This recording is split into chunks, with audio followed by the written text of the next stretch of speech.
Happy Easter, Elaine. Happy Easter, Mark. It's Easter Sunday. Great. You're saying that as if I should be doing something or saying something? You know what that means? What does it mean, Mark? Cheap Easter eggs tomorrow. I disagree. I think we have gone past the days where you can go to name a supermarket and get the cheap Easter eggs. For the last few years, that has not been happening. There've just been none there. I don't understand it. I'm not calling bullshit on you, but I'm calling bullshit on you. What time? You don't get Easter eggs because you like about 4 Easter eggs, all of which are around dairy milk, which gets snapped up straight away. I do like a Cadbury's egg. For me, it's like record store day. Like, it's all these weird things like peanut butter Kit Kat chunky eggs. Yep, I'll have one of them, thank you. Reese's. There's always Reese's left over. I had about 14 Reese's Easter eggs last year because whenever I went back, there was just more and more coming off the shelves. Orange Twirls. Orange Twirls. No one likes an Orange Twirl. I do. I'll have one. Okay. Half and half Kit Kats. I'm looking forward to the ones. All the things that are still on the shelf today, or well, yesterday, I'm looking forward to stocking up on tomorrow. Fair enough. I retract my statement. There will be Easter eggs, just none that I like. But congratulations to you. I'm sure you'll have a lovely time. What time are you going to set off tomorrow to go to the shop to get the Easter eggs? I don't know what time it opens, to be honest, because obviously it's closed today, the Aston Eras. Are you going to be sort of just standing outside with you know, peering in, looking to the aisle for the Easter eggs? It's like record store day, so quite possibly, yeah. Do you know what it is next week? Even more important than Easter. I have no idea. You do, because we've talked about it. Well, if we have, it's now gone out of my brain. It's WrestleMania next weekend. Oh, it's WrestleMania next weekend. Oh, of course. Sorry, so chocolate and WrestleMania, the two best ways to start a podcast. Something for you, something for me. Yeah, and you're going to go to an all-night watch-along. So is that how you want me to describe it? A little watch-along? I kind of wish you wouldn't have mentioned it, to be honest. No, I'm off to North Wrestling, which is our local independent wrestling show, are putting on at Anarchy Brewery, where they run their events, are doing a showing of the wrestling. So I'm going to go along for night one, see what it's like. I was going to say I've never seen it with a crowd before, but I did last year. You've seen it at WrestleMania with a crowd. Yeah, I've never been to But it's very different watching it on the telly, isn't it? Yeah. So, yeah, just go along, a couple of pints. I've got some food on. So, yeah, it'll be good fun. It'll be amazing. I think you'll love it. See if Cody finishes the story. Right. What story would that be, Mark? I didn't want to ask that. Yeah. Go on. What story? So last year, Cody Rhodes faced Roman Reigns for the title. We discussed this. We had a whole podcast about it. I'm sure we did. And everyone expected him to win because it was the one... Roman Reigns is the WWE champion, and that's the one belt that his father, Dusty Rhodes, never won. And Roman Reigns beat him, which a lot of people found really funny. And so this year, he is coming back to try and finish the story, and The Rock has come back, so messed up plans. I think we need to move on from this because your eyes are telling a story. You don't care. You're glazing over. Mark's attempts to make this a wrestling podcast continue. Watching television. So TV. Telly. What have you got? I've got an ITV. Well, they're calling it a comedy thriller, which I don't agree with. But anyway, I've got an ITV drama. The cornerstone of any great TV show. Yes, ITV. exactly. I've got X-Men 97. Okay, brilliant. Where's that on? It's on Disney Plus. Okay, so we've got a Disney Plus and an ITV. What do you want to do first? I'll do X-Men 97 because I can do it pretty quickly. All right, go for it. Did you watch the original? You're going to sing the song now, aren't you? I'm ready. I've got the microphone. It's quite hard to sing. The iconic X-Men animated series that ran from 93 to 96. Did you watch any of it? Yeah, I watched all of it. I had a book. I had like one of those like annuals, but it wasn't hardbacked. It was soft backed, and it was like big. It was a big annual, and it had lots of cartoons in it, and then it also had profiles of the different people. I loved that book. So, and I was going to say, but we were a bit old for it, weren't we? Apparently not. I really enjoyed. And who knows why? Maybe you'll go on to explain. But there was something about that animated series, given that I'm not a fan of animation, particularly like in my adult life. There was something about it that really And when you mention it, like automatically, like I've just done, you sing the song. Everyone knows the song. Everyone knows the song. And if you watch any of the films, when they do the Fox thing, they put a little bit of the theme, and it's been used in a lot of the Marvel TV shows and films when they reference mutants. Like a subtle score thing will do the a little sting. Yeah. So I mean, it's obviously iconic. I got into it a little bit late once we got Sky. I think it was repeated on Fox Kids or something like that, and it always used to be the Days of Future Past episodes or the Dark Phoenix, which are obviously two of the really important storylines. And I must have seen them about 20 times. So this is a continuation of that TV show. It's large. A lot of the voice actors are the same. The animation style's the same. They have largely the same opening credits with a few tweaks. And I went into it thinking, I know everything. I did not see the last series of that show, apparently, because a lot of things have changed. Okay. But it carries on straight away. It's quite unapologetic in that it just comes in, you're dropped in the middle. A character who died in the pilot. Because I've tried to do rewatches of this and got bored halfway through, because I think it is quite heavy-handed with its, hey, look, mutants, they're treated badly by society. I wonder what that could mean. Yeah, okay. And I've tried. There's loads of little Easter eggs in there which I quite enjoy, but I've never managed to get further than maybe episode 4. But a character who dies in the first episode of the first series of the original show is like back, and I had no idea that he came back in later series, but apparently he did. Spoilers for a 30-odd-year-old TV show. Oh, now you made me feel Professor X dies at the end of the original series. Okay. I suspect he isn't dead because But I think they make him die in various iterations of the films as well, don't they? Yeah, absolutely. So we are left with a whole new world of what do the X-Men do going forwards? Who takes over as the head of the X-Men? Is it Cyclops? Is it someone else? I expected this to be utter shite. Okay. I wouldn't say it's good. Okay. What would you say then? But it's definitely watchable. It's Uh-huh. definitely watchable. And that's, I think if I was a kid, I'd absolutely bloody love this. That's not a massive step up from shite. I thought you were going to say, I expected this to be shite, and it's brilliant. But No. watchable. It's not. No, it's good nostalgic watching.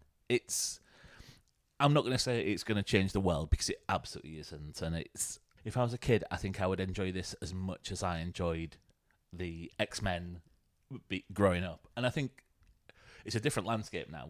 I think there's a lot more very, very good cartoons about. And I think this stands up against anything else that's out in the animation world at the minute. I mean, it is still a cartoon version of the X-Men, and we're going to see some X-Men come into the MCU soon, so it's interestingly timed. You've just rolled your face there. I did a little curl of the lip because I'm a bit sick of the MCU, and I'm not sure how I feel about these characters coming in and mixing in. But anyway, that's by the by. That's my prejudice placed on the podcast. But yeah, I think it's absolutely fine. And if you say to someone, oh, we're going to bring back a much-loved 25-year-old animated TV show, I think it's perfectly fine. It's as good as you're ever going to get. So, yeah, if you're struggling for something to do for 20 minutes, just pop on an episode, because they're actually all right. How long are they? If you're struggling for something to do for 20 minutes, pop on an episode, because...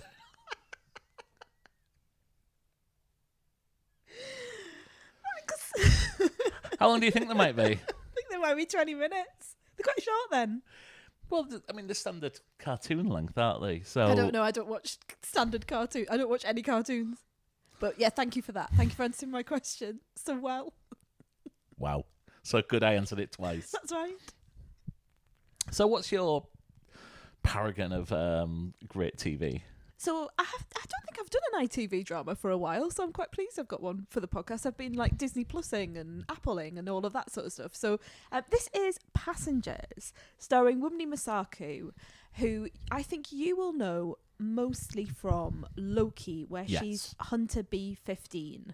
I know, Yeah. I know her very well. So from you that. know her well. I've seen her picture on the Sky Yes, Q. yeah. And I know her really well as well. She's been in loads of stuff. I remember her from Luther. Obviously, I know her from Loki. And she's just got a list of, lots of different things. Yeah. So I'm really, really pleased that she's back on our TV screens in the lead role of a detective who has been at the Met for a number of years, but has now returned to her hometown of Cheddar Valley in the north. So a northern town of Cheddar Valley, where she is pretty bored dealing with bins going missing, the recycling bin, the green bin, the blue bin, the red bin, and cats as well. So nothing's really happening Does in Timothy this northern Dalton town. run a supermarket? Yeah, it is. Oh, I'm so pleased I get to talk to you about this.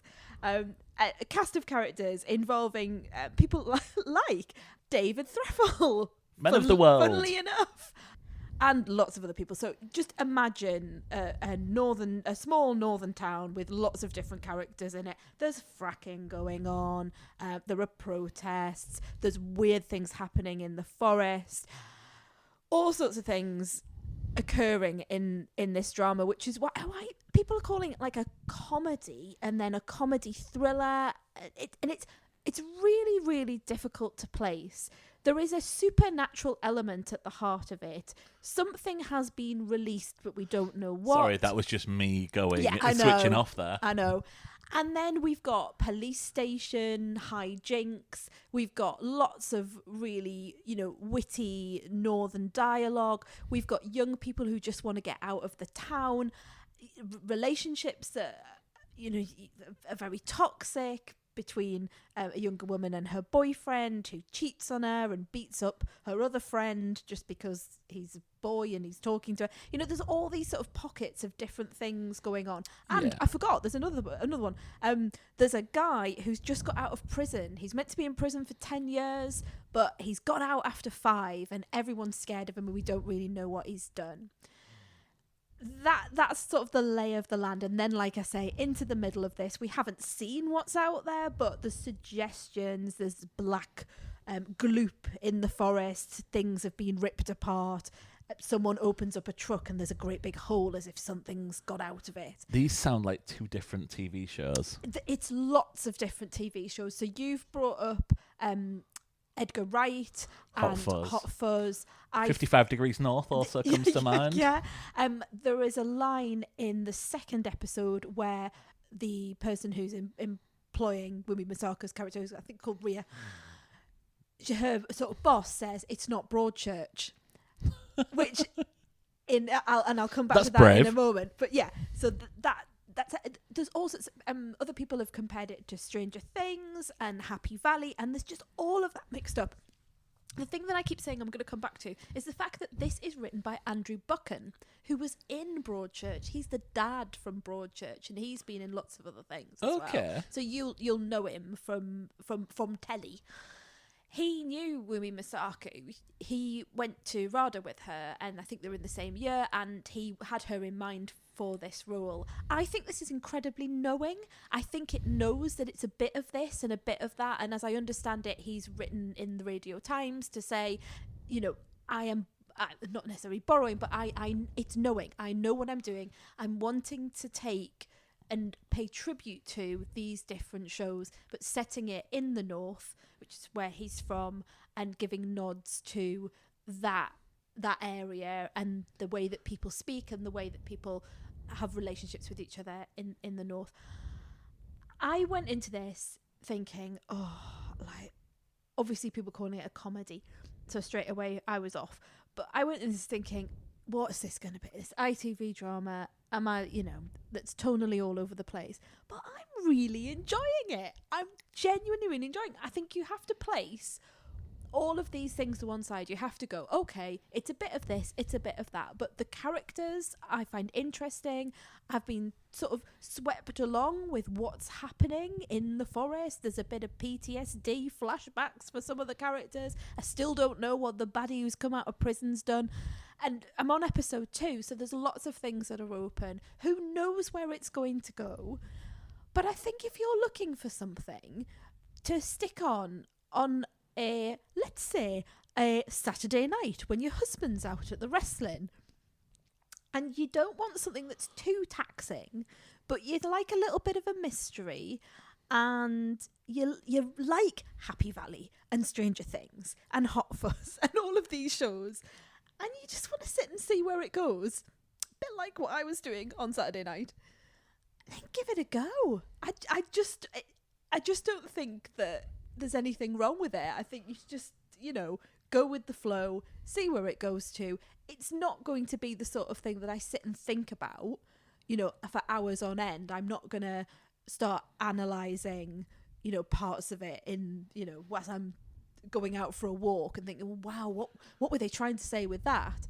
But for a show that, when you just want to stick something on and enjoy it, that's what I'm doing with Passenger. I'm enjoying it, and I like also the fact that it's written by an actor. I can see, the dialogue's really good. Always the cornerstone of a great film. No, but I really do think the dialogue's really good, and I like the genesis of where it's come from.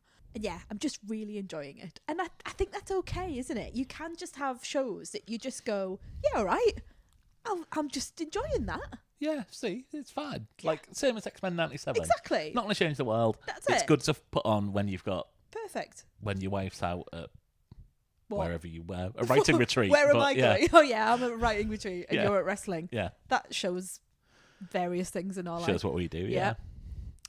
Shall we talk about films? I'd love to talk about a film. I'd love to talk about the film with you. Okay. Saturday night at the movies. Who cares what picture you see? When you're looking with your baby, last row in the balcony.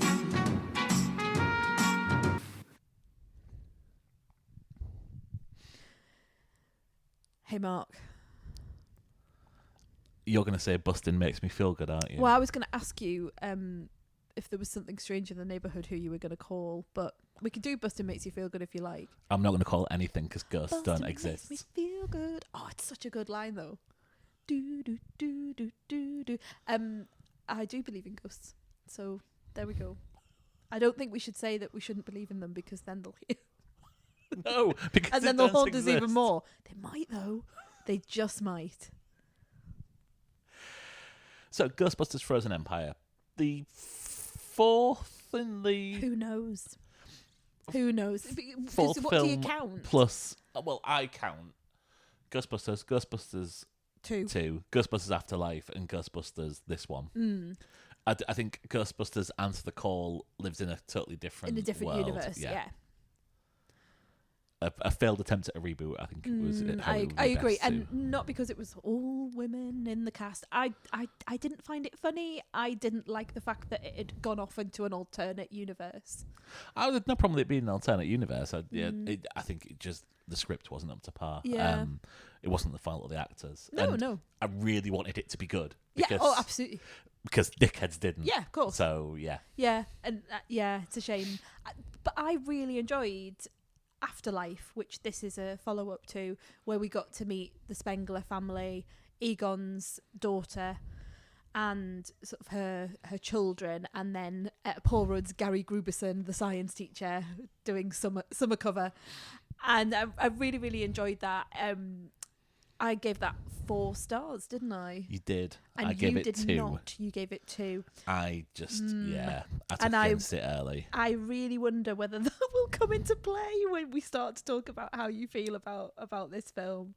So I was much more, and that makes sense, doesn't it? I was much more inclined to go into this with an open mind because I had enjoyed Afterlife. I enjoyed those characters.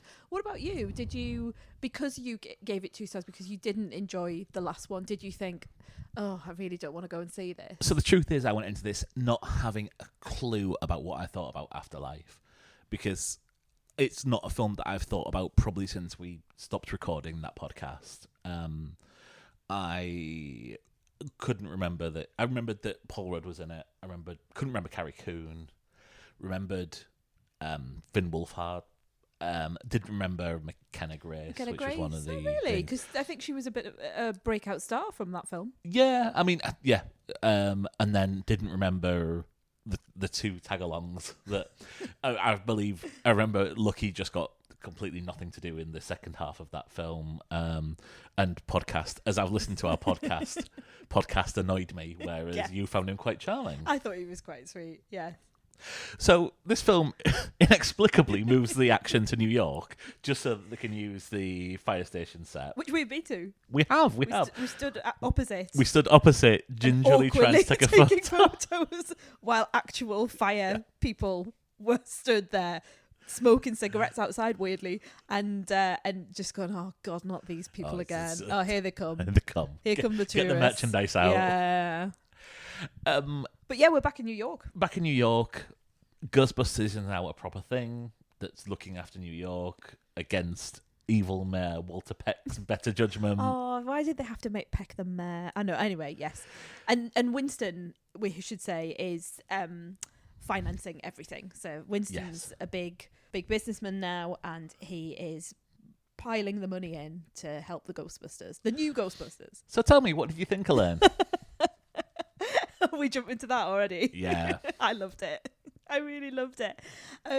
Okay, so I went into this knowing that the reviews had been awful. Okay. So I had already picked up Empire had given it 2 stars.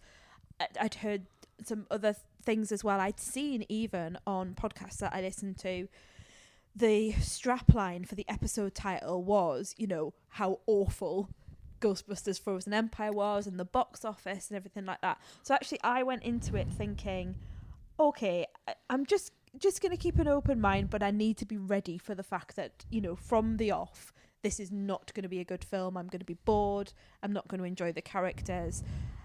And as soon as it started, and side note, I was one of 2 people in the cinema. Wow. Massive screen. But as soon as it started, we were into the action. We were in New York. The of the, the Ecto 1 was blaring.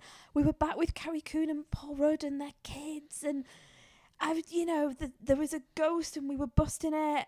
And I was like, oh, maybe I'm just really, really wanting to come along with this one. But I thought, this is great. And then we're back at Hook and Ladder, and there's Winston, and there's an object. Oh, it's scary and spooky, and we're gonna find out about it. Someone's gonna say something about an old language, and then Ray's gonna pop up and do his Ray thing from the occult store, and I genuinely just went along for the ride. At no point in time was I bored. I really it really reminded me of the original Ghostbusters in the way that it sort of had little scenes. So a little scene with ghosts that we may have seen before, a little scene at a library that we may have been to before, lots of these little moments. There was one plot point which I thought I was struggling with, but actually it sort of came round in the end.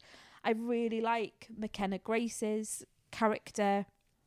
I thought it was really nice to see all the podcasts grown up a bit. I didn't recognise him. So nice to see these other characters who are inexplicably back in New York with them. Lucky's popping up here, and I just liked it. I just really liked it. And I tell you what, the main thing was this thread of finding your teenage years difficult. That's one of McKenna Grace's thing. You're partway through being a kid, being an adult, and Trevor Finn Wolfhard's to say, I'm an adult, I'm 18, I should be able to drive the car. And you're in this partway world where you're a kid, but you're not a kid, and all of this sort of business, and you're trying to find out who you are. But also there's this other thread that goes through it about family and found family and people coming into your family. That really, really got me. By the end, I was crying, and I had to wait for the other person who was in the screen to leave so that I could not walk past them with my little tears down my eyes, down my face, not down my eyes, down my face. So yeah, I really enjoyed it. Much like the TV that we've spoken about already, it's not going to change the world. It's not, it's not a film that's going to be like my number one of the year, but I just went in there with an open mind, and I'm going to say it, Mark, an open heart. And I really enjoyed it. And I've been scared all the way home and this afternoon to hear your rant about Ghostbusters Frozen Empire, but you may start it now. Okay, I'm not Carry on. I don't Give it plan your to rant about worst. this, Come on. but I fucking hated this film. I thought this was a film that was absolutely devoid of merit. In that, it's not even comically as bad as Madam Web. It's just there. I think McKenna Grace is a fine actress and she will go on to do great things. I think that very few else people in the cast, which is so overbloated it's not true, have anything to do in this film. Finn Wolfhard, who's a massive, massive star, is given a side project which is probably as important to the plot as Scrat getting the nut out of the ice in the Ice Age films. They've brought back Podcast and Lucky, given them, like, the first 10 minutes of this film, when we're introduced to everyone, feels like an episode of Saved by the Bell where they go on summer camp, or like to summer to work in a holiday resort, and each one's got a slightly different job, and it's like just one day, just okay, we'll have Lisa stopping with the family, we'll have Kelly and Slater being lifeguards, right, we'll have Zach working as entertainment host, we'll have Screech working in the kitchens, that everyone, and Elizabeth Berkley will just have probably front reception. Yep, right, let's go to lunch. If you had nothing to do with them, and I think I think the actress is a really, really like good presence on screen. I really like her, but Christ, Celeste O'Connor is her name, and I really, really would like to see her in something better than this, because I mean she's also in Madam Web, which shows just how well she's doing this year. Well, you might say that she's not had a great year. I think she's had a lovely time being in this great film. But yeah, she's just literally nothing to do. Nothing at all to do. I had issues with things that they brought back for the first film, and now they've just doubled down on that. It has, and I don't think it's any surprise to say that the three Ghostbusters from the original, along with a couple of other people, turn up, and there is absolutely no reason for the majority of their screen time other than to be able to put them in the trailer to say, look who we got back, look who we got back. They range from can't be arsed performances to just absolutely the people who I've seen act just not putting in anywhere near the performance that you would expect from someone of their talent. And then as soon as you wound up that much, and funnily enough, I thought this all the way through, and then I listened to our review just to find out what I thought of the first one, and found the exact same thing again. Once you go there, every single thing annoys me. Like little things, little logic traps where it's like, how did that happen? How has that person got that suit with their name on it? Like that? Did they just have they had it for 30 years, 40 years? Nope. Someone's just took the time to, New York City's under threat, to go and carefully sew a nameplate with that character's name on it, because that's what they do. Yeah, I hope this is the end of this franchise, because I have no desire to see any more of these characters. Really? Not even the family. I mean, putting aside the older characters, and I do agree to a certain extent that, with the exception of Ray, and I like the fact that Winston's so successful as a businessman and he's bankrolling it. I really like that as a storyline for him. But and like I say, with the exception of Ray, who I think would be hanging around in Ray's occult, in his store, and I think he would. You would be going to see him as a source of knowledge, and I really like that little side part to him. I liked- don't need to go I into liked it spoilers right there. up until Dan Yeah. Aykroyd turned up and then tried to act. And I thought he did a really good job. I did it. I thought he was. Well, yeah. but Murray, I think, does not need to be there. And every time he popped up, I really did think, oh no, because he's definitely not doing anything there. And there was he's made a career no out of reason like for it. that uninterested performance. Yeah. And certainly when it relaunched his career with Lost in Translation, he managed to get a few years out of it. But fucking hell, it's worn off But now. the new family, so even if you put aside the old Ghostbusters, but the new family, I really wanted to be with them more. I wanted to be with Carrie Coon and Paul Rudd and the kids, and I wanted to see them in the firehouse and see them busting more ghosts like the first 10 minutes. It felt to me, thinking about sort of cartoons, if we think back to X-Men, it felt to me like the animated series. There were real nods, and atmospherically it felt like the real Ghostbusters, which was on round about the same time. And I really enjoyed that aspect. Quite a to lot it. earlier, but yeah. You was there. carry on. Okay. Yeah. Yeah, well, you know better than me. But, that's that cartoony, even with Trevor's Finn Wolfhard's sort of side project, it sort of felt like that to me. And I enjoyed being with them. I take it you didn't. You just didn't want to be with any of them. I mean, so the opening scenes where they are rolling around New York, I just don't believe that you'll give a 15-year-old a laser gun that's able to tear things through. You've got to sort of park your imagination, park your belief here, and No. it's ghosts roaming around New York.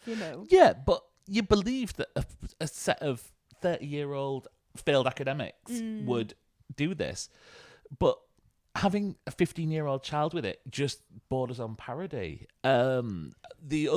Carrie Coon has nothing to do. One of the best actresses in the world, like absolutely phenomenal in The Leftovers. But even in like small things that she does, like in Gone Girl, I think she's really good in that. She's the sister, isn't she? In that, I forgot about that. Absolutely nothing to do. Paul Rudd gets a little bit to do. Like I say, Finn Wolfhard is. I have issues with how he always plays the same character. Yeah. But he is left to a side quest which goes absolutely nowhere. And then Paul Rudd has a beginning, middle, and end to a storyline. But when I'm out of this film, that did nothing for me. I think the big thing for this is that the original two films, and I mean, you're warmer on Ghostbusters 2 than me. I am, yeah. But- But I love a sequel. But they have at least comedy and horror. Yes.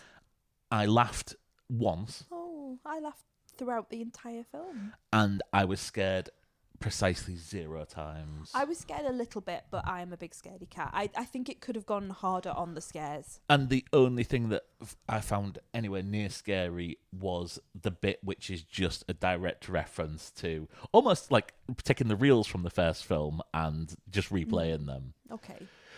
Yeah, this didn't work for me on any level. I'm really glad it did for you because I think you have more skin in this game than I Yeah, do. it's a more But, emotional connection to it. This, I mean, I would watch Madam Web 10 times before I watch this again.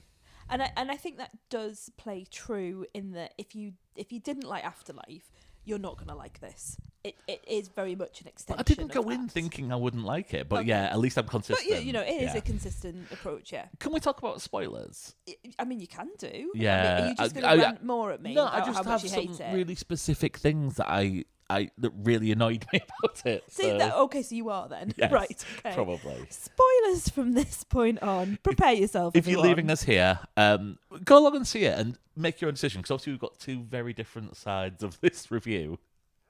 I think I know where most people are going to be sitting, but All right.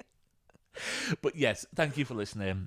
You can follow us at the Honeymoon Pod on Instagram and X, formerly known as Twitter. Yeah. And if you'd like to leave us a review, that would be much appreciated. We'll see you next time. Come on then. What else did you hate? Well, I mean, Ray needs to be visited by the police. I don't understand why you're so angry about little old Ray Stans So, and Dan I think Dan Aykroyd. Aykroyd, I think it was Do a you not really poor performance. I really did. I totally From someone who I disagree. really admire because he was born I on the think 1st he's of July. very much like playing Ray Stentz as an older retired man who wants to be, but he's watching Ecto-1 flying past and that sort of wistful smile that I remember those days. He is, as they talk about in the original films, he is the heart of the Ghostbusters. He's got that sort of puppy dog energy. He knows so much. He's constantly sort of like chomping at the bit to get things going, and I think he played that out here. And then a lovely scene with Winston later on was like, we're meant to be retired, we're older now, and these are our golden years. I really enjoyed that bit about it. I did not see his acting. For me, I didn't see that in the performances. Okay. So yeah, that didn't work for me. I mean, police should be visiting him after, because he is. Because he's got a 15-year-old boy living in his basement. I don't think he I think, okay, he might have. Who has run away from home, told his parents that he's gone to space camp. Okay, but yeah, all right. Okay, fair enough. In the real world, I can see that, but yes, okay. Yeah, I mean, I just hated every minute of it. I'm getting that impression, Mark. I mean, we've not talked about the main plot centering around, what's... Phoebe, yeah. McKenna Grace's character Phoebe meeting a ghost in the park to play chess with, and we haven't talked about that because that is a big one, yes. And it runs through the whole of the rest of the film. Like I say, originally when I see her playing chess with this ghostly 16-year-old, I was like, I'm not too sure about it. It does link back to Afterlife because she can essentially see. I mean, like, everyone can see ghosts in this universe, but you can see that she's got some sort of psychic connection. And to she did her play grandfather. chess with with Egon. Ghost Egon. Exactly. So you can kind of see that, and I wasn't sure where it was going, but I know you're going to come down hard on it, but I really liked the through, that storyline of she is someone who has traditionally, in these films, so the story goes that she has found it difficult to make friends and to form connections with other people, and she's coded autistic. And here she is, having struggles with her family, going out the house. She's met someone that she's found a connection to, and yes, they're on a different spiritual plane, and she would like to see what it's like, and I thought that rang true for that character. But I can understand that it's very cartoony, that it's, I don't know. Go on, tell me how bad it is. No, use your own words. I think it's distinctly average. I don't think that they had anywhere near the connection that would befit the start of the third act. Her going, do you know what? I want to bring my soul out for 2 minutes in a move enough. that was, sorry, what? When did that come from? Like, you've got James Acaster in this, who's a really, really funny English comedian. And he's not given anything funny to do. I thought the whole film was funny. I laughed throughout the whole thing. I loved it. I loved the dialogue. I thought the dialogue was brilliant. Really? Yes, genuinely. Every time that we've forgotten the other guy who plays the fire master. What's his name? Camille Nanjiani. Yes, I thought he was brilliant, and a lot of it felt a little bit improvised, which often can go a bit wrong, but I thought the deadpanness of it was amazing. The fire master, we're that's all not going to at die. all like the gatekeeper. Yeah, but of course. Well, lock master. You know what? I was thinking about this on the way back because I thought you'd bring this up. But naturally, in folklore, these things reoccur. So masters and keepers and these things will naturally reoccur in... I mean, you're just looking at me now. You're looking at me like... Naturally reoccur in successive films. Yeah. Will. It is a folklore thing. Anyway. It's like doing Indiana Jones and the Blemple of Gloom for instead of The Last Crusade. But yeah, I found it. But I liked the denouement. I liked how striking of the match. I would have liked a little bit more about that character, like what happened to that character. I think I needed my sort of crime thriller brain wanted her to be the person that's almost a bit Sixth Sensey, like her unfinished business might have had a bit more to it than just she was hanging around waiting for this person, this demonic entity to come and release her. yeah, I think it was a tenuous link, but I liked how it actually did link in, and it wasn't just that she was Casper the ghosting around. But that's exactly what she is, Casper yeah, the no, ghosting. of And I course don't she understand is. why you don't find that scary, but you find the thought of Casper the film. I mean, I scary. did find her quite scary, the ghost girl. I didn't like it when she was floating at the window. I thought that was pretty creepy, and the whole, do you want me to come in? Do you want? Oh, I don't like that. Very vampiric. So yes, I mean, we're at completely different ends of the scale here, so we're just going to go round and round in circles. Is there anything else that you'd like to take apart before we finish? I just found that they introduced a concept and then paid it off within 2 minutes rather than actually lacing it through the film. We introduced his fire-bending powers to 2 minutes before the end sequence. There's lots of that is thread through though. Whenever you see him, if you earlier on in the film, you see fire doing things near him, which I really liked. I think that paid off well. Okay. And also, so his Camille's grandmother, had this thing which she put the ball in to stop it from breaking loose or whatever, brass she and had copper and stuff like this. She had a secret cave thing. No point did anyone think, we'll just put the ball back in there then and leave it be. No, I think it had gone a bit too far by then. Oh, they didn't know what it was. Well, try. They were maybe. they were investigating it in their new secret Batman lair. But it's little things like we see Phoebe chopping down the pearl to melt down to create a new proton pack. 2 minutes later, everyone's just sliding down the pole. Yeah, I did see that. I thought that was the edit was not great on that. It just seems really uncareful. Janine's got a perfectly pressed Ghostbusters but I suit. think she would have done. I think she would have had a suit by then. Would it have been there years. for I don't know. 40 years? It might not have been there. She might have brought it with her. Always, just for In that her one backpack. chance. Yeah. She took Rick Moranis's. She Yeah. picked off his little thing. That's She it. put hers on. Yeah.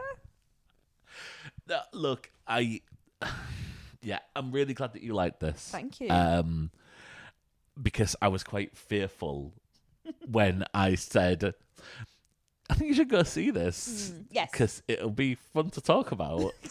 That you were going to come back and go, you've just destroyed my childhood. Yeah, no, I don't feel like that way about these sort of, the renewal of the franchise. It's a bit like Jurassic Park for me. I can go and see the later sequels, and the new ones with Bryce Dallas Howard, and I can enjoy them although I enjoyed this much more. I can enjoy them to a certain extent, and I can leave them alone.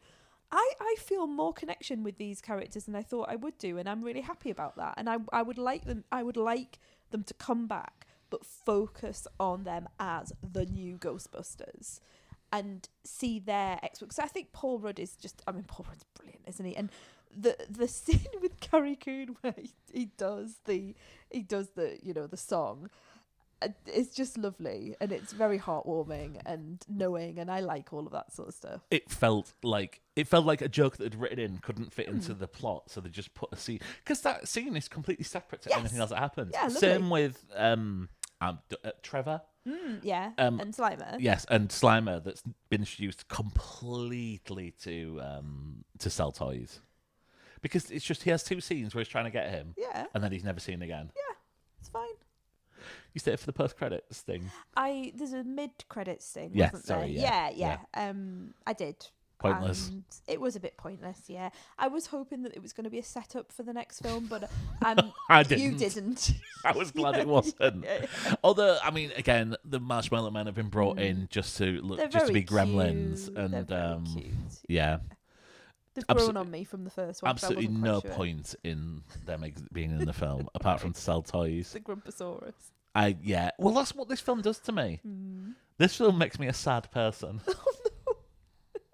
Well, it makes me very happy. I'm a happy person, sort of singing my little Ghostbusters song, doing the dance, walking down the street, do.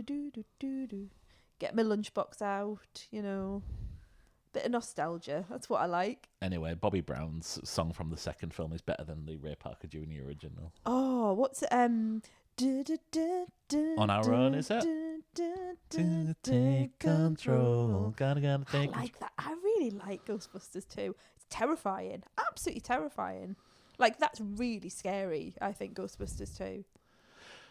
And it's got a nice theme through it about, New Yorkers being a bit grumpy and then getting happier. Bit like you. Maybe we need to cover you in some happy slime. the thing that I love about On Our Own, now that you've just said that with Grumposaurus, is that it's absolutely nothing to do with Ghostbusters until the rap in the middle where they mention they call the Ghostbusters and they take control. I remember that now. Had him throwing a party for a bunch of children, all the slime while it was under the building. So they packed up the grip, got a grip, came equipped, grabbed the proton packs back off the back, and they split. Found out about Vigo, the master of evil, tried to battle my boys. That's not legal. And then back to the song that's completely about something different. Lovely. Should we finish there, darling? Let's finish there. So yeah, I think I'm gonna go see King Kong X Godzilla soon. Also, I heard someone call it King Kong Kiss Godzilla, and I wanted to. I really want to see that film. I really wanted to scream really loudly. I also keep hearing people calling Godzilla Godzilla, like pronouncing it Godzilla like that. Like Godzilla.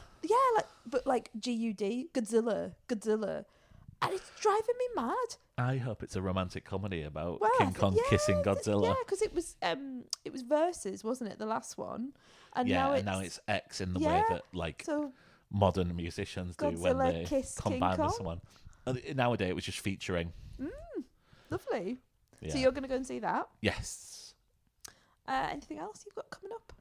Civil War's coming out soon. Civil War's coming out soon. Which you are very keen to see. You were telling me the other day. So are you though, aren't you? I am, but I'm a little bit nervous of it because it is America gone mad, and we've seen that happening already. I've seen it in films before. I don't know quite what you're talking about. Oh, yeah, I know. I'm just looking at what's coming soon. So there is Monkey Man coming out next week. Oh, yes, that's Dev Patel's directorial debut, Yes. isn't it? Which also the first Omen's coming out, which has a virtually identical poster. Oh, does it? Yeah, just look at them two next to each other. Oh, it really did. It's for those of you at home that aren't having a Mark showing you something on his phone. It's a doorway that's totally red, and then a figure standing in it in shadow. Twice. It's I tell you what, I really would like to go and see, and I thought I really wouldn't. Just while we're finishing off, and Just talking about hidden film. away when Yeah. everyone stopped listening. Immaculate, which I saw the trailer for and thought, this isn't for me. It's clearly, as the title suggests, going to have a lot of pregnancy action in it. Yes. And that, for various reasons, doesn't necessarily make me feel great. And I do try to avoid, especially where it's sort of like pregnancy in peril. And this is mad nuns and pregnancy. So you would think there might be a bit of peril in there. But the reviews have been really good, and also mainly talking about the third act and saying that it goes to places that you just would never imagine. This makes me want to see it more. And it makes me want to see it. It makes me want to sort of like put all of my all my PTSD to one side and just go, okay, I'm just watching this for the artistic, where this has gone directorially and where this has gone storyline wise. I might wait until it comes out home end so that I can control it, so that if I find myself in a place where it's not the film for me, I can just walk away, rather than when you're in the cinema, I think it's quite difficult to then sort of take yourself out of it. But yeah, I'm really, really intrigued, because I thought it would be a bit of a throwaway horror, and this, the only reason I'm talking about it is because you reminded me about this, The First Omen. So there's a lot of horror coming out. Do you know what film I'm looking forward to? No, I have no idea. I really want to see If. Oh, If, which is Imaginary Friends. Yes. From the brain of John Krasinski. I don't think he's done enough in filmmaking to earn that from the brain of John Krasinski. From the mind of John It's hardly Krasinski. Guillermo del Toro, is he? Or Terry Gilliam. Don't you think that because Ryan Reynolds is in this, and the only reason I know about If is because I saw the trailer today for, I think, the third time. Yes. Don't you think Ryan Reynolds is sort of playing the John Krasinski character, and he's very Oh, yeah. not Ryan Reynolds in there. He's very calm Ryan Reynolds, isn't he? I think he's he's in a little suit and he's a quippy, but he's not Deadpool quippy. But it's a kids' film, isn't it? So you won't have seen Buried, will you? But he does do straight roles. Okay, but I do feel he's sort of channeling John Krasinski. I think he could have played.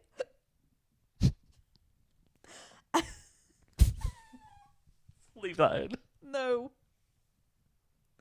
I think he could have played that role. Okay. Can we end now? We shall see you next time. Bye.